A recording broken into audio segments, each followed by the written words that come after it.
Hi, and thank you for choosing Pure Land Supply for your source for replacement projector lamps. In this video, we're going to go over replacing the lamp inside this Optima GT1080. This also applies to many other models such as the HD26, the HD141, some Acer products, and a few others. Click on the link in the description. That'll take you to our website with all the other models that this applies to. Anyway, first thing you need to do when you're replacing a projector lamp is get all your tools together. The only tool we need for this particular job is a number 2 Phillips screwdriver. You could use a number 1. I don't think a number 3 will fit. Number 2 is pretty common and will work just fine. Second thing you need to do, make sure the projector is unplugged. For this particular chassis, the power cord is located on the same side as the HDMI and audio and 3D sync ports. Just unplug your wire. If your projector is ceiling mounted, you can just let that wire hang. Just make sure it's not plugged in. You want to unplug that to protect yourself and the projector. Next thing you need to do is remove the lamp access door. Lamp access door is on the opposite side of where the power connector is. Look for the silver screw on the side. We're going to take our number 2 Phillips screwdriver and back that screw out until we hear it hop. This is a captive screw, meaning it will stay in place. It won't come all the way out. After that screw is out, we're going to slide the lamp door away from the projector about 3/8 of an inch, roughly a little over a centimeter. Just go until it stops. You'll feel it stop. At that point, it's cleared everything that's holding it in place, and you can take that door off. If the projector is upside down, the door is going to come down.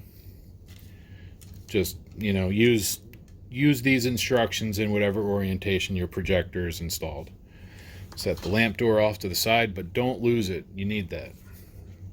Next thing we need to do is actually take the lamp out. To take the lamp out, there's a few simple steps. First thing we need to do is release the connector. Connector is located right here, has the 2 white wires going into it. To release that connector, you want to take the wire handle on the lamp and lift it up past the little detent. Just kind of lean it over to the other side, keeps it out of the way. Then reach down and grab the connector firmly, like that, kind of wiggle and lift until it clears where it's plugged in. Just take it out.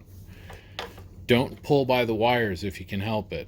Sometimes they might be routed in a way where you have to kind of get them out of the way to reach the connector, but really try not to pull on the wires. It's not super strong inside there and you could rip the wires out. Now, being that this is the old lamp, that really wouldn't matter, but you don't want to wreck it if you can help it. Next thing you want to do is take out the screw that holds the lamp in place. Use that same screwdriver, the number 2 Phillips, and use the same process. Just turn it counterclockwise until you hear it hop. Right there. And that means that screw is fully released. Now just grab the handle, pull, wiggle, and that lamp should just, it might fight you a little bit, but it will come out. This is the old lamp right here. This is using a Osram PVIP 190 watt bare bulb inside. You can see the arc tube down in there. So we'll set the old lamp off to the side and we're going to get our new lamp. Our new lamp has the same Osram bulb inside. These come very well packed. You can see the foam just kind of pushes itself open. Take that top foam out of the way, take the lamp out, and you can see there's foam in the bottom. Save your box. A lot of people throw the boxes out, but I'd highly recommend saving the box. In fact, if your old lamp is still partly functional, if it's near the end of its life, if you're getting a lamp replacement warning, save the old lamp. It's not going to do you a lot of good, but it's good to keep it around as an emergency backup, and you can reuse the box that the new lamp came in to store the old lamp. So we'll unwrap the new lamp from its foam bag. And then here's our new lamp right here. You can see it's the same thing. It has the proper IR cut filter on the front. You can see that red-blue tint to the coating on the glass. That's good. You can also see that that arc tube is really clear inside down there. That's what actually makes the light. That's the working portion, if you will. So the next thing we're going to do is we're going to orient the lamp to put it back in. There's a pin right here, and that pin lines up with that hole right there. So take the wires, run them along the back of the lamp like that, and then just kind of hold them like this. The reason I suggest that is when we put the lamp in, it helps the wires stay dressed in a way that they won't get jammed or pinched between the metal and the plastic. So then just take the lamp, and you want to drop the front in. Pay attention to the front. That's where the pin is. Once that pin drops into position, it'll pull the lamp down the rest of the way, or guide the lamp in the rest of the way. Then we'll tighten or snug this screw into place. We're not going to tighten it. Just take it down till it just stops, till you get a little bit of resistance on it. You don't want to make these too tight, because over the time as they get hot and then cool, it can kind of make the threads bind up. So just bring it down till it stops. Next thing we're going to do is plug the connector in. The connector has a little rib in the middle. That rib lines up with a notch, which you can see on the connector right there on the back side of the connector.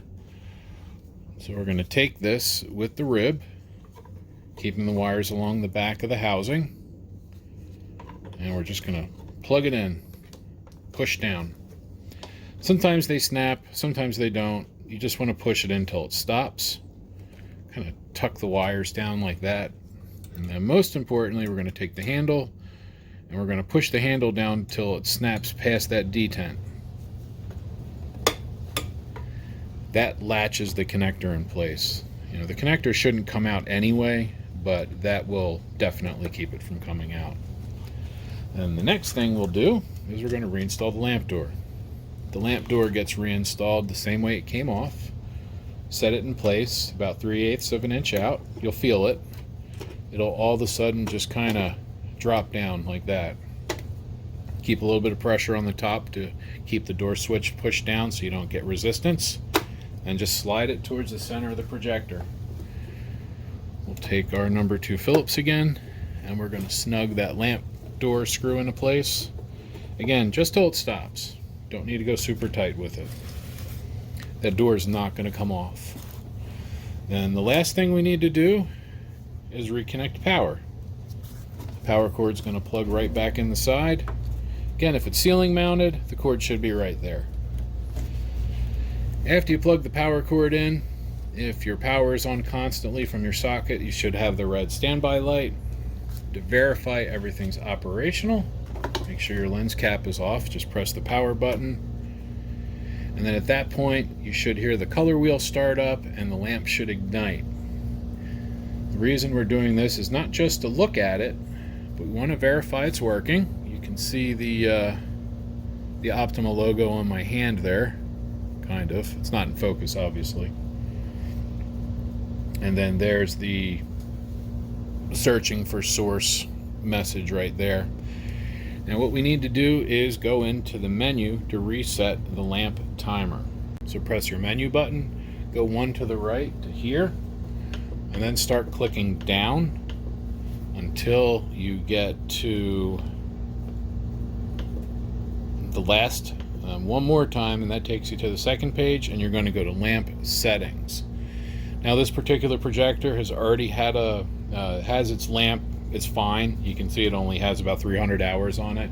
So I'm not going to reset the lamp timer on this one, but I did want to show you where it was. So it's menu, one over, down to the second page, lamp settings, lamp reset, and you would go over and pick yes. But I'm not going to do that. I'm going to do no. And that's it. After you reset your timer, your projector is good to go. Now I'm going to turn this one off so I can let it cool down. But that's all you have to do. Again, this is an SP.8VH01GC01 projector lamp for many Optima projectors. If you have any questions about the installation for your projector or any general questions about your lamp, feel free to leave it in the comments below, or you can contact us directly at 610-444-0590, and any of our well-trained staff will be able to help you. Thank you for watching.